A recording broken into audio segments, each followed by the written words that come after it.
حضرت علی سے پوچھا گیا، یا علی، وہ کون سی عادتیں ہیں جو انسان کے دماغ کو کمزور کرتی ہیں؟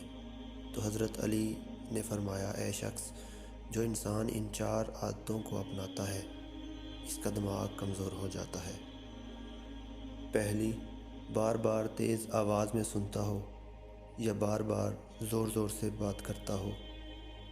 دوسری، کہ وہ ہر تھوڑی دیر کے بعد کھانا کھاتا ہو۔ جو انسان زیادہ کھانا کھاتا ہو اس کا دماغ کمزور ہونے لگتا ہے۔ تیسری، ایک جگہ بیٹھے رہتا ہے۔ جو انسان جسمانی کام نہیں کرتا، سارا دن لیٹے رہتا ہے، بیٹھے رہتا ہے، تو یوں اس کا دماغ کمزور ہو جاتا ہے۔ اور چوتھی، جس سے دماغ کمزور ہوتا ہے وہ سیکھنے کی جستجو کو چھوڑنا ہے۔